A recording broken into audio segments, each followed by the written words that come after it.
Hi, welcome back. In this video we'll have a look at scripting splines in the Giants editor. We'll start with our editor. First, let's have a look at what we're actually going to use. So we're going to create a spline. Press Ctrl B, place it over here somewhere. When you press any of the arrow keys, we can swap between the edit points. Let's take a point, press Ctrl B, so we can move it around when we click and when we hold the mouse button. Now when we press Insert, we are adding more points to our spline. This is what we're working with. We can see for each point we have a blue and a red dot. If you don't have them over here in view, show, you can choose to show the control points and the edit points. Control points is usually referred to as CV and the edit points as EP, I think. We'll see that stuff later on. They are linked together, so if I move one, if I move the edit point, the blue one for example, the control vertex, the red one, will follow along, and the other way around, if I select the control vertex, Ctrl B, I move that one around, the edit point will move because that point is moving. When creating splines in the through scripts, we can only create the edit points, and the red ones will be calculated from the blue ones. Okay, now that we've seen a spline, let's create a spline through our script. Let's look at what we have available. We have something called create spline from edit points. Let's see what that looks like. So it's expecting a parent ID. For now, let's select our root node. Then it expects a list of coordinates, and if we read this part over here, each point has 3 coordinates that need to be added to the list, so it should look like this. This should be our first point, and then we can say, for example, let's have our next point at 100, 100 and height 0. We still need to pass if we make the spline linear or not. Let's see what that looks like if I create a spline over here.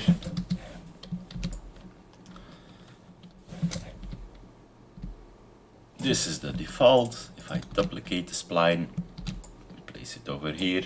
When we go to shape, we can swap it to a linear spline. Basically, the difference is that now we have straight lines instead of the curved points we had with the first spline. So that's what the linear stuff means. For now, let's not make it linear. And lastly, is the spline closed on the ends? These two are both open, but we can immediately close it. We're not going to do that for now. Now we have the command, this should generate our new spline.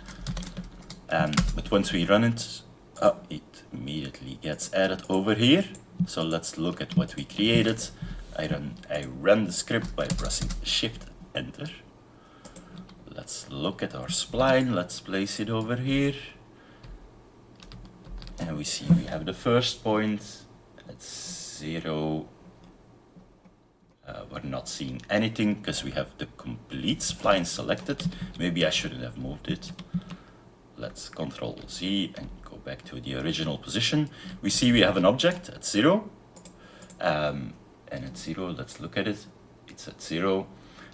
When we select the window and press the arrow keys, we can again browse through our node points.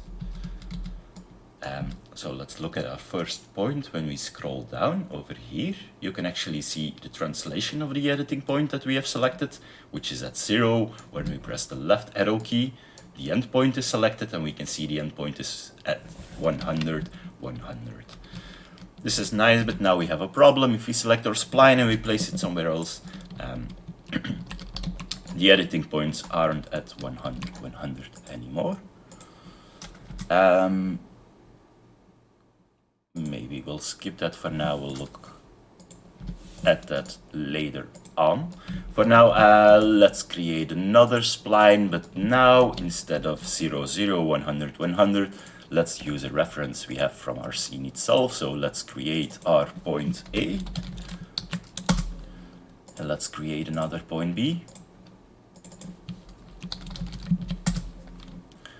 We can say point A, Ctrl B, click, lives over here, point B, Control B, click, lives over here. We have our point A and our point B. If we select them both, we can do something like this. Get selection 0. Let's print to see what we actually have. It prints an ID, 10,077. When we click on point A, we should see completely at the top that the ID for this point is 10,077. When we select them both and we ask for get selection 1, we should see 10,078 because point B is 10,078. So we can, if we select multiple items, we can fetch them by using the get selection. Now let's see how many items we have selected. There's something called get num selected. If you print that value, right now there are 2 items selected. If I select multiple of them, now we have 5 items selected. That means we can browse across this item by saying for E is 0 and we'll loop the number of selected items -1 because we're starting at 0, and for each selected item let's print the selection with the ID in our loop. When we try this out, we get an issue because this is a function and we need to call the function. You can press Shift Enter and right now it will print the IDs for every item we have selected. Okay, but we don't want the item itself. We actually want to have the coordinates of where the item is placed in our world. We have a function for that. We can say get world translation, which would give us the position of an object, and if we look, it just expects one ID. So we can say get selection with our iterator. And let's print what we get over here. Let's add some more debugging info.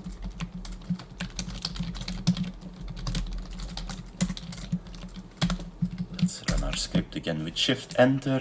Now we have selected one point. It says coordinates for point is this location, and if we go look at it, it indeed matches this location and this location. When we select multiple points and we run our script, it prints the coordinates for every point we have selected. This is ideal because this is the stuff we need to create a spline. We can do the spline stuff again. Create spline from edit points. We have to pass in the parent, get root node. Then we have the spline list. So now let's create a list. Coordinate points. It's an empty list, and for each position, we're going to add it to the list. So we can add an item to the list by saying table.insert coordinate points. And the item what we want to add, but we don't want to add 0. Let's save these values so we can use them. And let's show you this still does the same thing.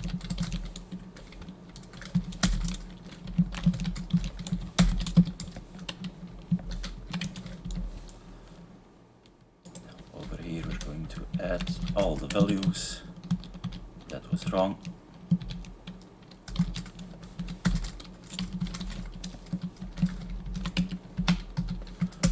Let's try our script, and we have an issue. What are we doing wrong? Coordinate points. It's not really happy with this.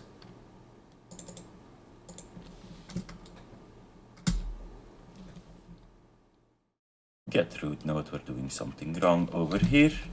We were creating the spline from our coordinate points.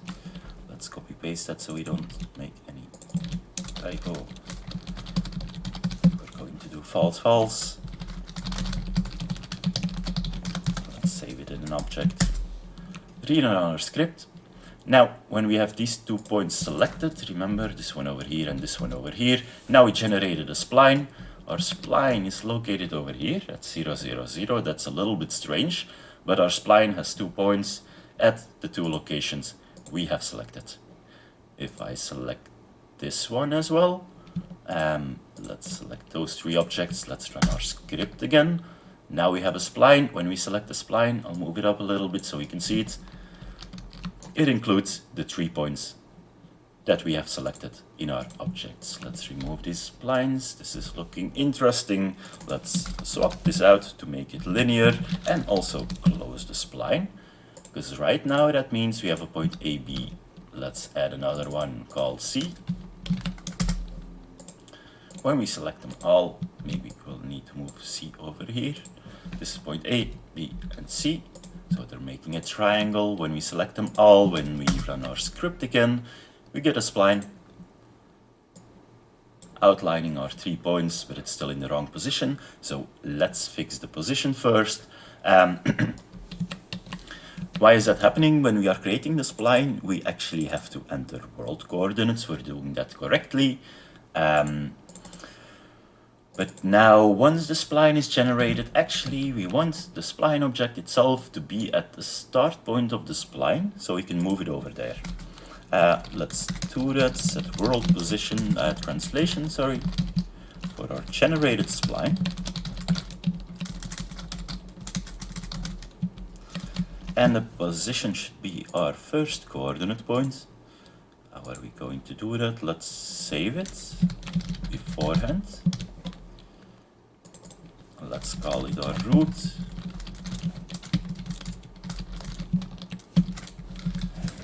And only the first item we have selected. Now we have the coordinates over here. We can add them over here. So once we have generated our spline, we will also move the newly generated spline to the coordinates of the first item. Let's select our items. Let's run our script again and see what happens. So now we've created a new spline. The new spline is indeed positioned at exactly the same location as point A, but the spline points itself are now translated over here. So that's not what we want. We want this point actually to be here. So let's look at what's happening when we select the spline. These coordinates are correct. They are over here. But when we press the arrow keys, when we select the first point, we can see the first point is actually at the same coordinate values as this one is. So this should actually be 0, 0, 0. And when we do that, can we actually save over here? I'm not sure. Never tried it out before. Seems like it doesn't like it. Nope.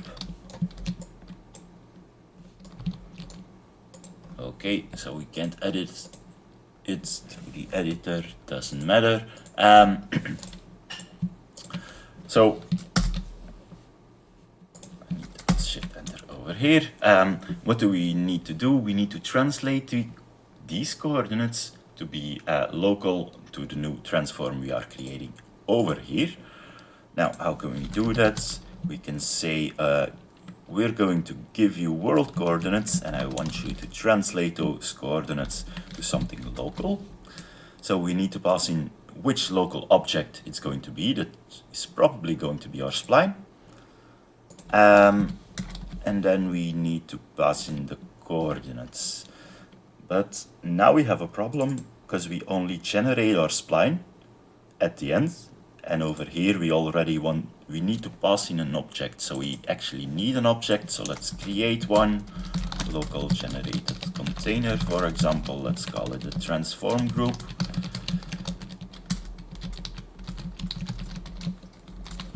And let's call it spline container. Once we have that one, we'll link it to our scene, like so.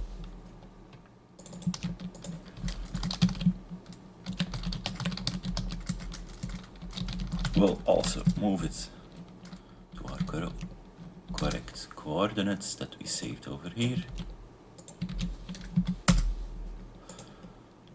So this should create us an extra transform once we run our script. Let's try that out. Shift enter, it's failing, so we're doing something wrong.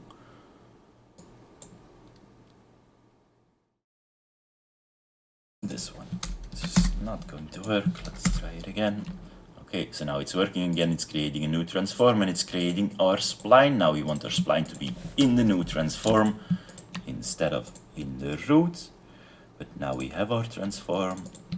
So we can say over here where we generate our spline, add it to the container, and we don't need to set the location of our spline anymore, because when we now run it, the spline container itself lives over here at the correct coordinates, but the spline should actually be at 0, 0, 0, because the parent is already positioned correctly.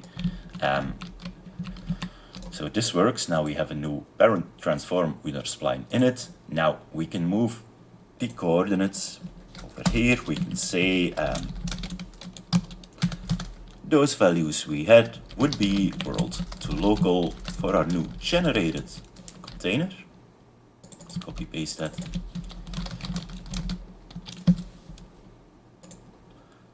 So we actually transform the world coordinates to a local coordinate of this transform group object over here. Let's add some debugging statements so we can see what's happening. Shift enter. When we run it, we get into problems because we only selected one item. Let's select multiple items, run our script again. Now we can see in the output we have coordinates for a point in world space. That would be this. Let's look at this point. In world space it would be this, but it's the very first point in our spline. So actually within our spline it's going to have coordinates 0, 0, 0. That means we have a spline container over here, normally at the same point as point A. No, we did something wrong. Let's generate this again. The order of selection matters actually. When we run it again, now we have a transform at the same location as point A. In here, we have a spline at location 0, 0, 0. And the spline starts with the first point at 0, 0, 0. And when we browse through the points, it moves to the next location, to the next location. The spline is also closed because we swapped the toggle over here, and it's linear because we swapped the other toggle over here. Let's remove our debugging statements and clean this up a little bit. We don't need all of this stuff.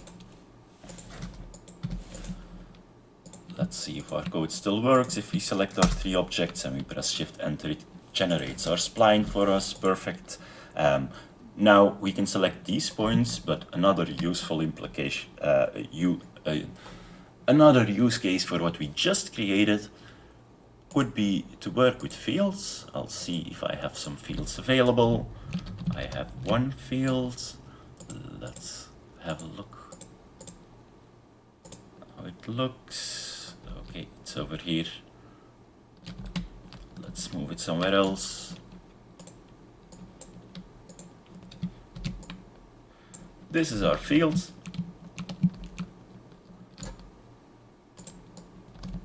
Okay, when we close it, the debugging view also closes. These are the points of our field. Let's open the debugging window again.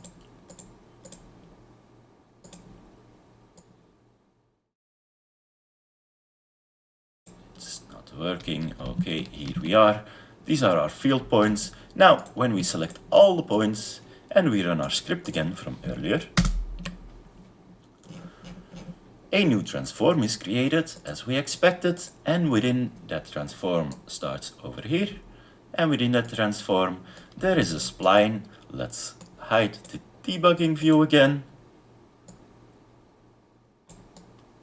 Now we can see we have generated a spline with the same size as the field we were working with over here. So we actually transformed our polygon points of the field into a spline. We can use the spline to do all kind of fancy stuff. The toolkit should have some kind of spline tools. Let's try this out. When we move this up, we can press align to terrain and the spline goes back over here. Let's create a new spline with a distance of 2 points. Now our spline is duplicated and has new control nodes every 2 meters. Let's delete that one. We have this spline. Let's create a bigger spline like this. And it doesn't work. Let's try it this way. There's some dodgy stuff happening with the spline tool. Doesn't matter for now. Let's try to spawn in some decorations. Let's say we want to spawn in some light objects. We'll rotate them. We'll give them some kind of offset.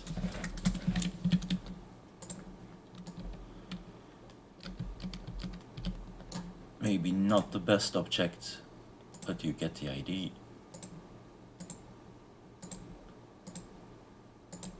Let's do that again. Now we have some street lights surrounding our farm. Let's do something else. Let's give our farm a correct texture. Do we have mud? Perfect. Let's select this.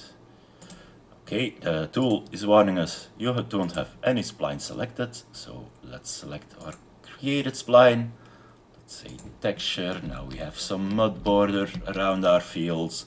Let's add some foliage.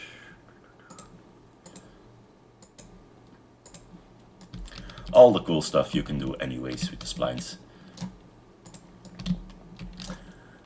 Okay, so now we can generate splines from scratch or from locations we have from our other objects. Now let's try to create a spline from another spline. We'll remove this stuff for now. Hide all of this. Let's start over again. Let's find us a nice clear spot to work with. Over here, let's create a spline.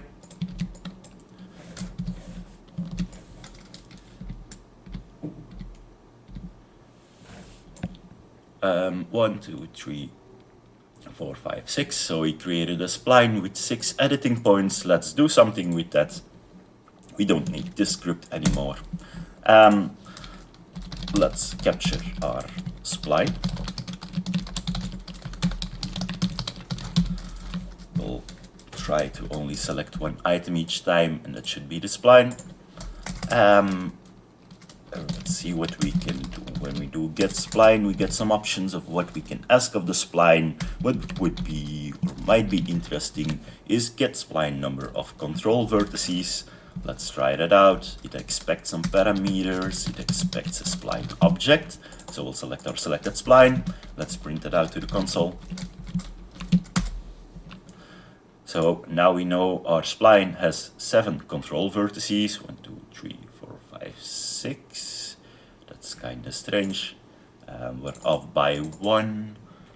Not entirely sure why. But we'll have to account for that. Now we can say for E is 0, get num spline, num of something, num of control vertices for our selected spline.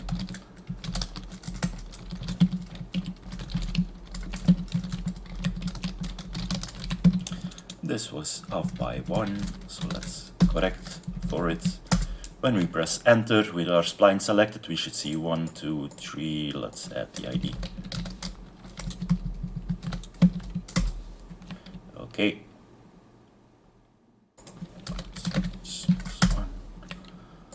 So we have 7 spline points. That's still wrong.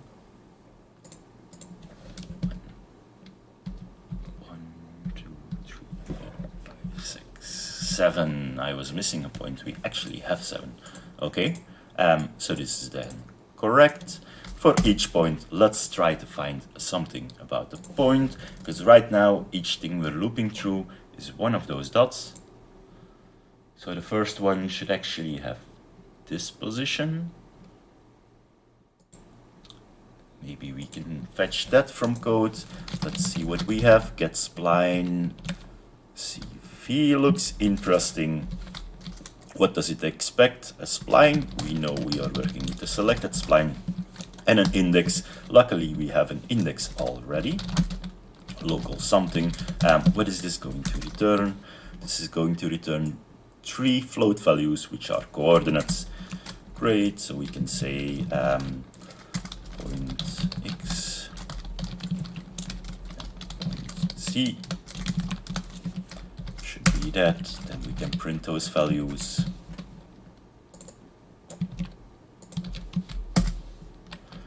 Now we are looping through our control points, and for each control point or control vertex, we print the coordinates of that point. This looks a lot like something we did earlier. Let's see if that is the case. Coordinate points is a new list. For each of these points, let's add them to the list.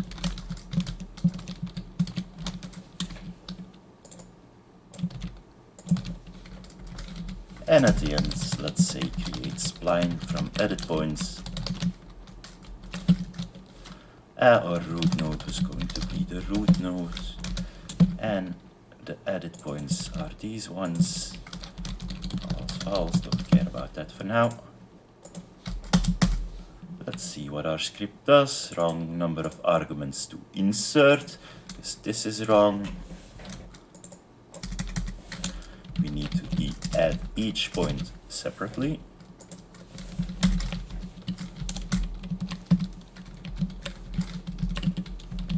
Let's run again. Starting to look like it, but we still have some mistakes. This was our original spline. We have created a new spline, but we're seeing it's moving kind of strangely. That's because we are actually fetching control vertices. We're actually working with the red dots, but over here we say create spline from edit points, so we're actually passing in the blue dots, so that's why our code isn't working. Let's switch that around. We can just as well call for give us the editing point from the original spline and use that to create a new spline. Let's delete our failed attempt over here. We select our original spline again. We can run our script, and now we have made an identical copy. Second spline almost identical, because we have the same transformation issue that our spline is now located over here. So we'll do the same fix we did earlier. We'll transform, we'll create a group again, generated parents.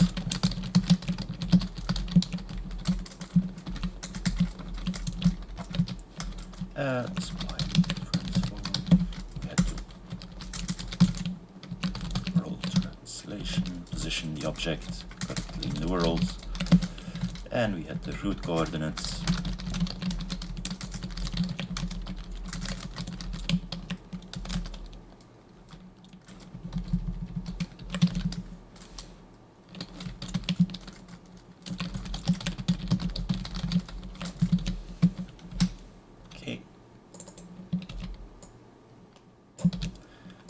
Now we have our root again. We create our parent, and over here the spline gets generated in this one. And over here we have to translate our points. So these points become world to local for our new generated parents, with the original points started in.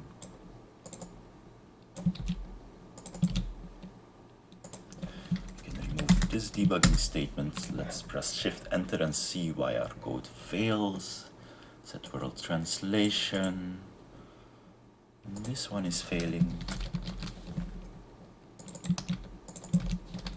because we're going to position it at our root. This worked, our script is not failing anymore. Let's select our original spline, let's run our script, and nothing happened, so that's interesting, because we never linked our parent to our scene. So actually it did get created, and we generated our first memory leak. Get root node, generated parents. Let's Shift Enter this. Now we can actually see the transform, and we can see our new spline. which is at the correct location. Also, our spline transform is at the correct location, which is great. So now we can select the spline, we can run our script, and it will duplicate our spline at exactly the same position. We don't necessarily need the transform. We can cut it out of here. We can remove it after we have generated this spline, but I like to have the extra wrappers around it because it makes the scene view easier to use. Okay, now we are duplicating splines by moving through the control vertices. Let's try another way to achieve something similar. We're going to take the original spline, but instead of copying every point we have over here, we're just going to say, okay, let's follow this spline, and I want to subdivide this spline into 10 equally long parts and just redistribute these points along the spline. So we have 10 points. That's what we're going to try to do. We can reuse a lot of the code we already have. Over here, for example, we can say, instead of looping for every control point, we'll start off by saying I0 to 10. Well, we're going to create 10 points. We'll skip this for now. And we'll skip the spline creation for now. Let's just see what this does.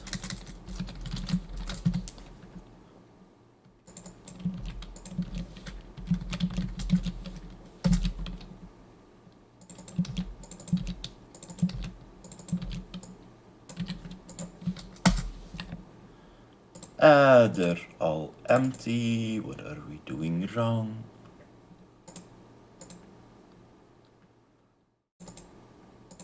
Of course, there the points aren't there. It worked for some points and then it started failing. We can't use this anymore, but we need a new coordinate point. So let's look at what we have available. Get spline position. Sounds like what we need. And what can we pass to get spline position? We need to pass our spline. Do we have a spline? Yes, our selection. And then we need to pass the time on the spline. Now, the time on the spline, basically at the start, it's 0. At the end, it's 1. So if you say time is 0.5, it would be halfway our spline over here somewhere. That's what we're going to use. So for now, the value is going to be 0 to 10. So let's change this. We'll start at 0, we'll go to 1, and we'll take steps of 0.1. And over here, we'll just say spline CV this. We'll skip this for now. We'll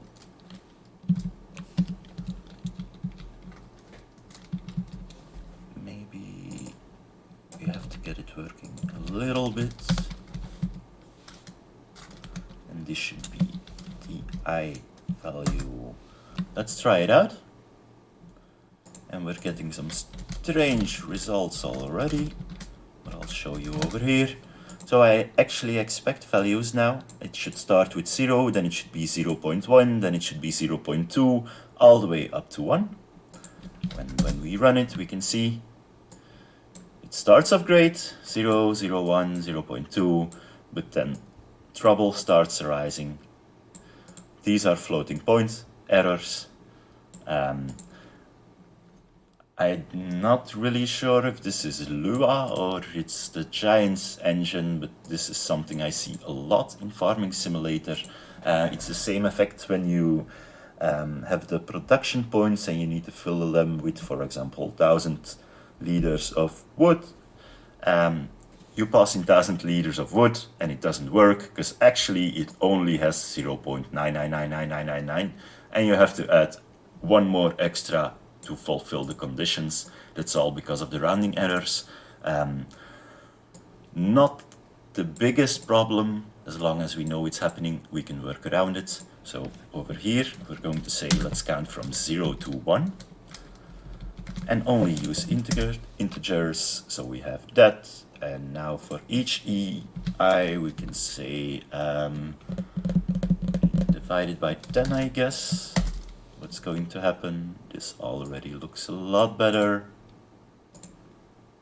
Go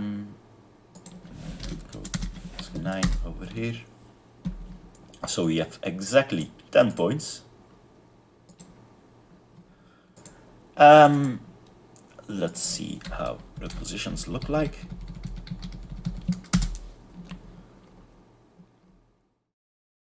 So our first control point would be at something is going really wrong.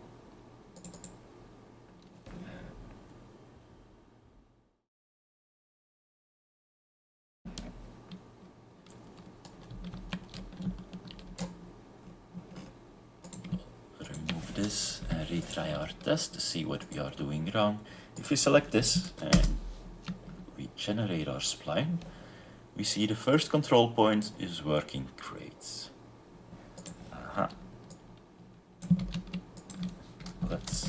This was our mistake. Time, let's call it the manual time, is actually that. Then we don't need to do this over here, because we also forgot to do it over here. Now when we rerun our script, we can see for each point, it's going to give the next coordinate somewhere in world position. Let's see if that's actually correct by doing something with the points. Let's say create a transform group. And the transform group needs some kind of name.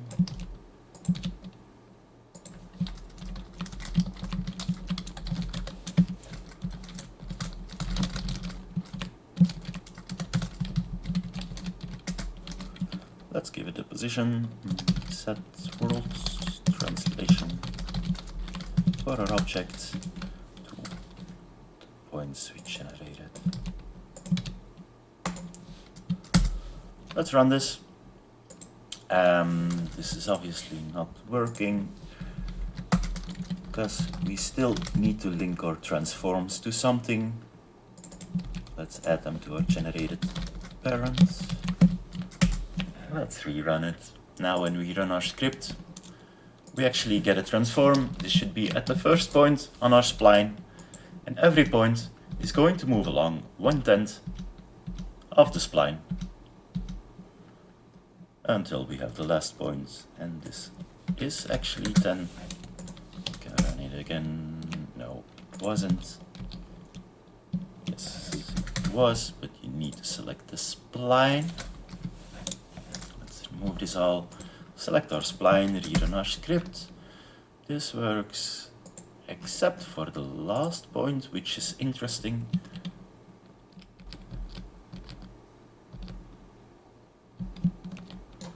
Not really sure.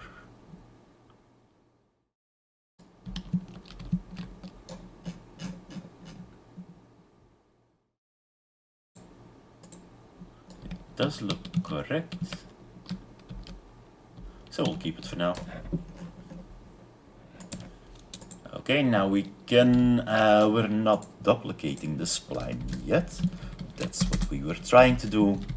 We don't need to print out this anymore. We don't need to print out this anymore. Let's add our points to create a new spline.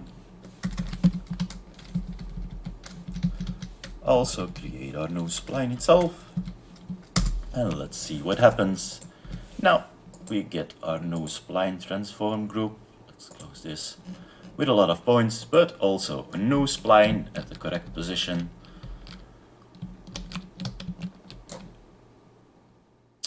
Which mimics our original spline, but it has redistributed points.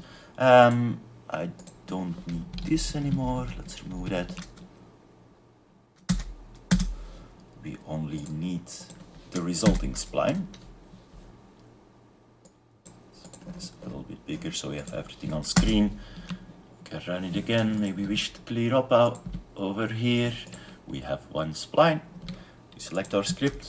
We can run our script. a script has generated a new spline at the same location, but the new spline has redistributed the editing points.